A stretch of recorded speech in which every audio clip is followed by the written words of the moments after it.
Hello, everyone. My name is Tiffany Kagure Mugo, and I am the curator and co founder of HOLAA Africa, a pan Africanist, womanist, sex and sexuality platform that deals with all things sex and sexuality with a huge sex positive spin, right? So, sex positivity is my whole shtick, it is my whole vibe, it is basically what I do, it is just the thing. So, today I am going to pontificate, right? Because is anything really structured in this day and age anyway? But I am going to pontificate on the idea of queer sex as messy and how we can fix that, right? So the reason, again, I deal with all things sex and sex positivity, and in a lot of my work, I noticed over the years how the queers are not very good at this coitus thing. Hey, not that they're like, not the rumors are true, right? That you, as a queer person, can have really, really incredible sex. That as a queer person, especially as queer women, the orgasms are bound. But then there is the other side where there is a lot of the basis and the foundation that deals with queer sex and actually just that deals with sex and relationshiping that is missing. So one of the views that a lot of people have about queer sex and even within the community is that it's just this wild thing that's always oozing, always pulsating, always just there, and it's misunderstood by not only just heterosexuals but queer folks alike. Ideas of like how to engage with sex, ideas of consent, ideas of having multiple partners and non-monogamy, like a lot of that stuff is really, really, really misunderstood. And the work that I've done, because I've done work in a whole bunch of countries, hosting workshops, and people seem to have this almost mucky, half-baked idea about how to get into the realm of coitus. And that's a lot of the reason we started HOLAA Africa as well. Is because like I had no idea what I was doing when I was a baby queer. And I wasn't a baby. I was a cool 20 something years old, but I had no idea. And so a lot of people have so many questions, right? So the questions are like, how are folks doing it and what are they doing? How should it be playing out? How do we find a partner in a closeted world? Or even in a world where like you're not closeted, how are you going about finding a partner? Like how do you douche? Should you bite the clit when you're giving head? Should you clean your strap on in between use? That one is just always a yes. Always clean your sex toys. How long should you wait before you move in? Should we be in an open relationship or not? Should I be cheating? Never, never be cheating. How do I navigate my first queer relationship? So there are so many questions that happen, like when it comes to figuring out your queerness and figuring out yourself. So why is it so messy? Now, this is not to say, now please don't get my talk wrong. This is not to say that heterosexuals are really killing it dead with the whole sex and relationshiping thing, but there's a reason, there's an added element to the messiness that comes within queer spaces, the lack of understanding, and it goes back down to a foundation. So, why is it messy, right? The first one is that there's a lack of queer tailored experiences around sex, right? So now, whenever you think about like sort of the framework of how to have sex, the framework of how to relationship, there's a lot out there in the heterosexual world, right? Like it's set up from like a young age where you even have people matchmaking babies and being like, oh my gosh, he's so cute, she's so cute, they should be like a little couple. So there's a lack of queer experiences being visible and being at the forefront and giving a foundation for like baby queers to follow. Number one. Number two, and I think this one is really, really important and we never think about it. Queer folks never have that point in life where you can just figure it out, right? So, like, if you think about it, within heterosexual spaces, people will often talk about how they had their first dating experience at like the grand old age of like 10, right? So like people will have their first dating experience at the grand old age of 10, and you'll come home and you'll be like, mommy, I have a boyfriend. Like actually not even 10, younger. I was listening to a podcast about a woman who was like lamenting all of the things that we've lost during the pandemic. And one of the things she was speaking about was how her daughter quote unquote lost her first boyfriend, because with young children, I think her daughter was about 5 or 6, because with young children, out of sight, out of mind. And this whole grown woman, her whole grown age, was talking about how like her daughter had lost, actually was her second boyfriend by this time. So like the whole idea is that from a very early age, the systems are in place for heterosexuals to sort of play with the dynamics of relationshiping, not necessarily play with the dynamics of sex, but relationshiping is a huge foundation of setting up your sex life. So heterosexuals from like the grand old age of like 6. I think I personally had my first boyfriend when I was a cool 5 years old. Well, I thought he was my boyfriend and I really liked him.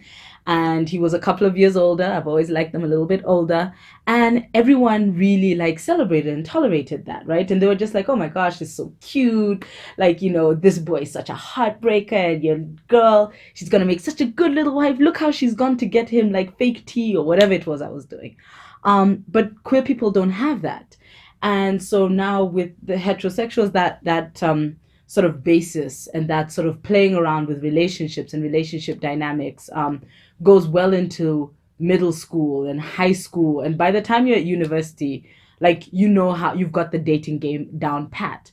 But with a lot of queer people, they don't have that. So the whole basis that like forms your ideas around sex and sexuality are not there, because a lot of people will either be closeted while they're younger or still trying to figure out their sexuality, because wow, that is its own dumpster fire. So they'll either be closeted or trying to figure out their sexuality, or the only queer person in a space, right? So the only outwardly queer person in a space. So you may be loud and proud, but there's no one for you to date because you're the only queer person in a space. And so this affects how you frame your later relationships, and you don't get that basis. So you have a lot of people coming out in their early 20s, their mid 20s, sometimes even their late like 40s, 50s. I've known people to come out when they're like in their 60s and 70s. So there isn't that framework. So taking the fact that there is no sort of blueprint on how to queer relationship, because not to other, but it is a different type of relationship, especially in the world we live in. There are different dynamics, different things to navigate.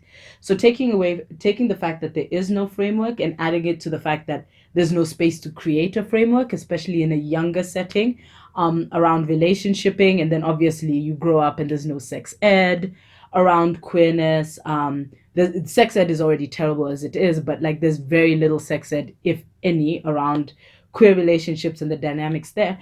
You end up with a little bit of a dumpster fire. So because I believe in academia sometimes, I went and I found a paper that's all about this. And the paper is entitled Sexual Identity Development Among Gay, Lesbian, and Bisexual Youths, Consistency and Change Over Time. And this paper says that the development of gay, lesbian, or bisexual sexual identity is a complex and often difficult process. Unlike members of other minority groups, e.g., ethnic or racial minorities, most GLB, missing out a whole bunch of the spectrum, but okay, most GLB individuals are not raised in a community of similar others from whom they learn about their identity and who reinforce and support that identity.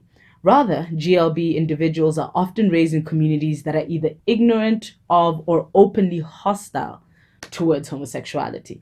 So this is always the case. Like this, you can see the case. This is like a global thing. It's not even like all the Africans or all the Asians or folks, in the Swana region.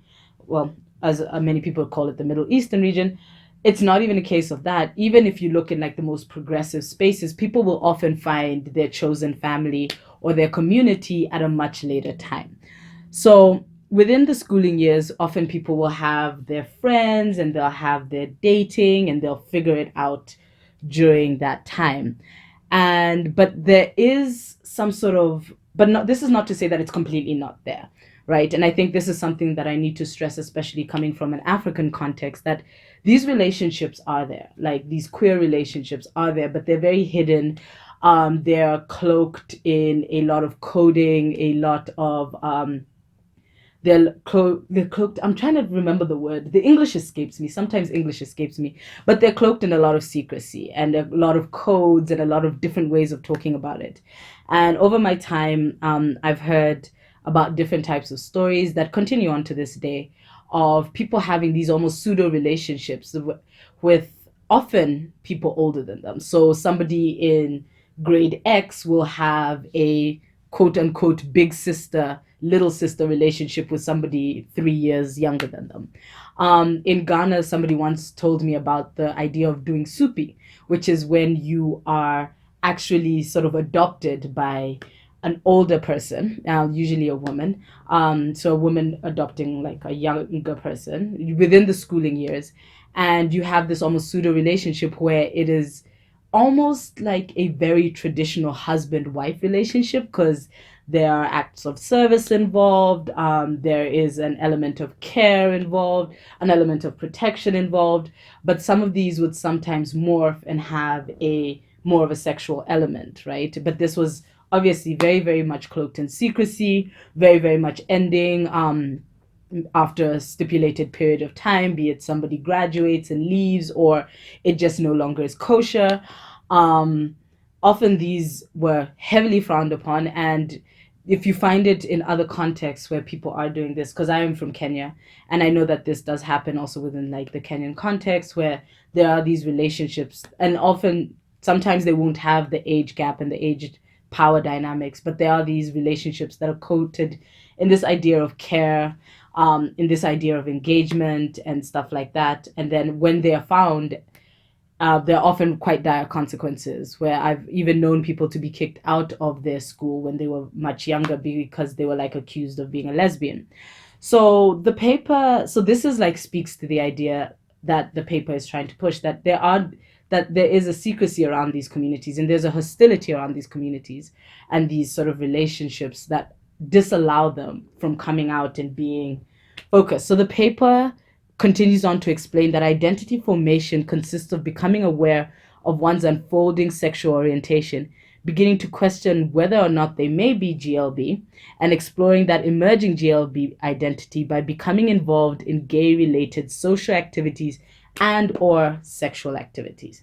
And now the way I've been pushing at the beginning of this paper is that this paper, it's not a paper, it's a video. But at the beginning of this video is that there are no spaces to sort of explore these things, like to, involve yourself in queer related activities until much, much later.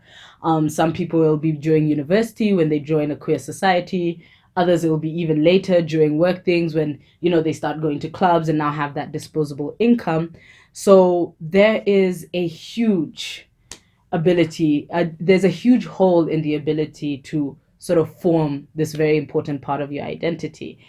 And I cannot even begin to imagine or like contemplate what it was like before the time of the internet. And not to say that I'm like such a young whippersnapper that I have never not known a time without the internet, but when I did eventually land in myself as a queer person, there wasn't a great deal out there. It wasn't like there was this huge outpouring like there is now, but there was a space for the internet and there was a space for like creating alternative narratives. And that is one of the powerful things about the internet, is that it really does create a space where you can have that much needed information and that much needed community and all those elements that come into identity forming. And one of the huge parts of the internet that I'm really quite grateful for is the ability to find out about sex and queer sex. Because in the work that I've done, a lot of people have asked me, how do you finger somebody? How do you go down on somebody? How do you do this? How do you do that? And it's why we produce so much material as HOLAA Africa. But like the beautiful thing is the internet has allowed for like just this plethora of information, and it really is quite incredible, and how it is documented and archived and grown upon with various websites and all sorts of spaces. So for me and for the work we do as HOLAA Africa, narratives are a huge thing. So like the way the narratives add is it allows queer people to see themselves, not in a preachy way, not in a, oh my gosh, I'm such a premium lesbian, like I'm such a gold star gay, but in a, this is my experience. You can draw a lot from your experience. If you are one of those who has, even more knowledge, then you can lend your knowledge to these spaces. So I'm going to talk about the online space now and how it has added, and some of my favorite, and I'm going to outline some of my favorite examples of the online space. So the first one is feminist porn. So I am a consumer of porn. I am one of the billions of views that Pornhub gets. I am unabashedly one of those. But as I have continued my work, I've begun to engage more and more with the idea of sort of ethical porn and feminist porn. And often this porn will be very, very queer friendly. Like a lot of the porn that's out there. So I know people think that the fact that there's lesbian porn, and it is by far year after year on Pornhub statistics, because I also keep up with Pornhub statistics, it is by far, the most watched porn year in, year out, year in, year out. It's a real crowd pleaser, but that often is a misrepresentation of the sex between two queer women because it comes through the male gaze. And then that is just a whole other video. But so now with feminist porn, it is a lot more queer friendly. It shows ideas of consent. It shows ideas of different bodies coming together, different genders coming together, because we also know that gender is a spectrum. So feminist porn adds a very different narrative and a very different lens to this, and also in itself is a teaching tool. Teaching about sex toys, again, like I said, teaching about consent, different, looking and being able to see different bodies in the act of sex, and allowing for, again, coming back to that idea of identity formation and, formation around your sexual identity and your sexual orientation and things like that. The next one, so feminist porn. Go and find feminist porn. One of my favorites is Crash Pad series. They do some really great work, but of course it is not free, because the greatest stuff never is, right? Despite what Luther Vandross told us about the best things in life being free, this is not quite free. The next one is blogs. Obviously, I would have to have blogs on this list because I run a blog myself, kind of, sort of. But blogs are a huge, huge source of information, from, how to date, to how to handle a breakup, to dealing with mental health and sex. There's a huge, huge, huge body of work out there, and it is constantly growing as more people enter the online space, because the online space is powerful like that. It has a very semi Wild West feel to it, but it also kind of egalitarian, because anyone with enough data and a laptop or even a phone can start a whole website. So there are websites sort of like Mamba Online, which is a gay centric website based in South Africa. There's HOLAA Africa, which handles like women and gender non-conforming folks. There's Autostraddle. There's one in the States, that in the UK, that I really love as well, called Kitsch Mix. Obviously there's Pink Star News, which does mainly news, and there is one that I'm forgetting, Advocate. Yes. So the Advocate also has a very gay lens to it, but also covers like the whole spectrum of the LGBTIQA plus community. So there are a whole bunch of blogs and a whole bunch of spaces that can help with like one's understanding. And like what I love for like the young whippersnappers of the world today is that they can enter this space and like figure it out and maneuver and find themselves. And also all these online platforms, like the social media platforms, and especially Tumblr. Tumblr is a great place for community, a great place for understanding. We get a lot of our information from Tumblr sometimes, especially our visual stuff for our Instagram account. So there is that. There's like that whole plethora of just information out there that comes in the form of blogs and also social media. Then the next one is vlogs. I really love vlogs because, sometimes you just want to watch people do stuff, right? Like the way you're watching this, like you just want to watch people do stuff.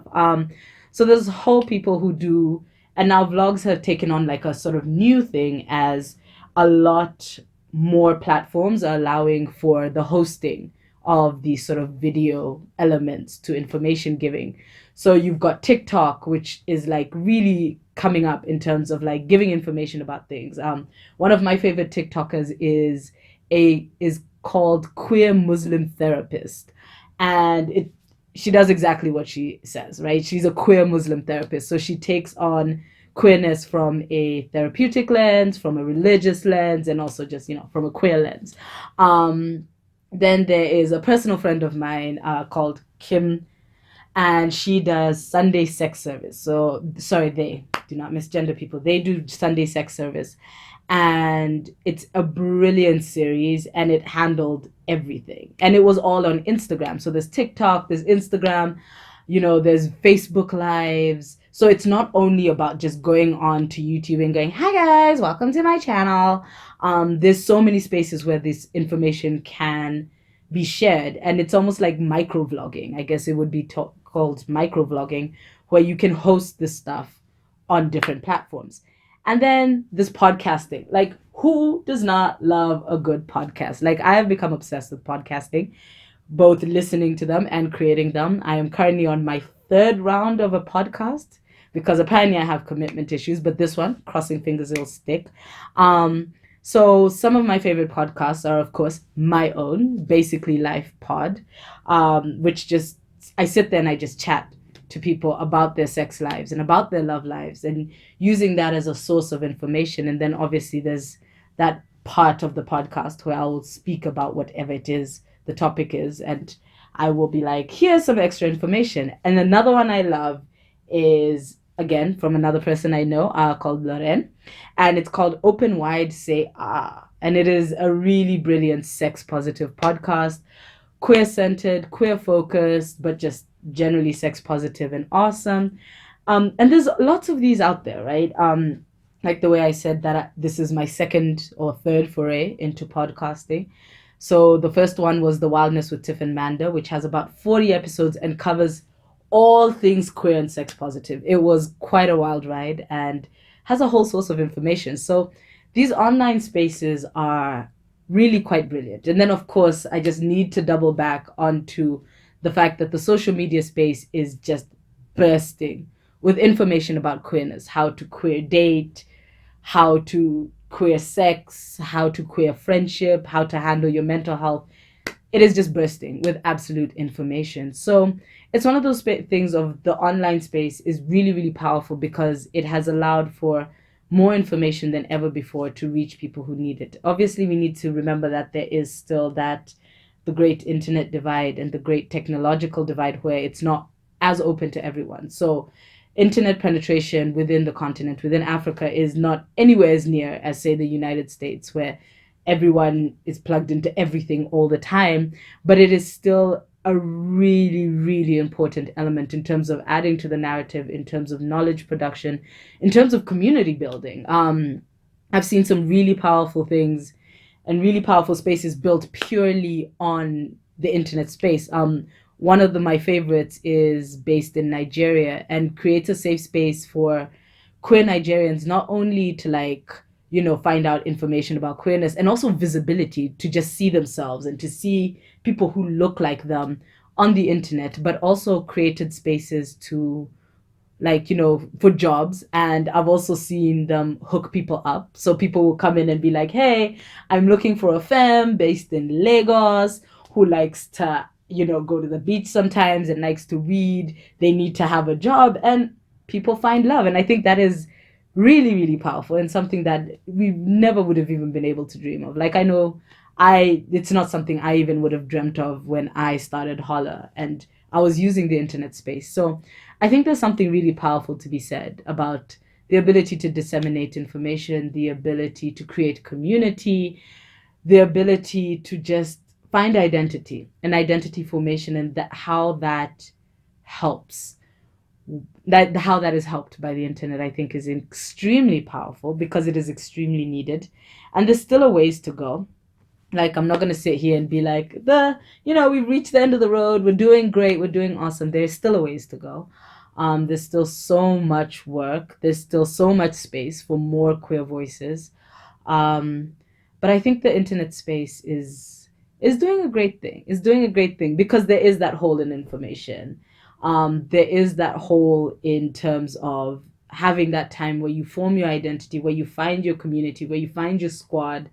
I recently saw this tweet, and I think it's something that even the media cannot get their head around, the idea of queer communities, because I saw this tweet about how in movies you always have only one gay character, but everybody knows that queers run in packs, like queers run in packs. And I think that online space is allowing for that more and more, where people are also discovering themselves earlier and earlier. Because you Google something and you understand something, and suddenly you're like, whoa, this is amazing. And it makes it easier to find chosen family at an earlier age. And that's really, really important. So basically, the point of this talk is queer lives are messy, but I think there's great potential to straighten it out. There's like sex is messy anyway. Relationshiping is a scam, but queers there's that added element where we didn't get the tools at an early enough age to start figuring this out. But luckily, the information comes hard and fast once you start fighting it. And it just makes it so that we have to be more intentional. And I think that's one thing I do want to encourage people is to be more intentional about the way that you love, the way that you fuck, the way that you engage. I don't know if I'm allowed to say fuck on this, but I did it. Being more intentional, because you don't have the foundation, it means you can build the sort of foundation that you want. It means you can create the sort of relationshiping and the sort of loving that you want, that you don't necessarily have to replicate the like toxic cycles that plague the rest of the world. But also, it's okay if you stumble, because we're not perfect and we're not here to be perfect, but we just need to figure ourselves out. So queer sex can be messy, but it can be fixed.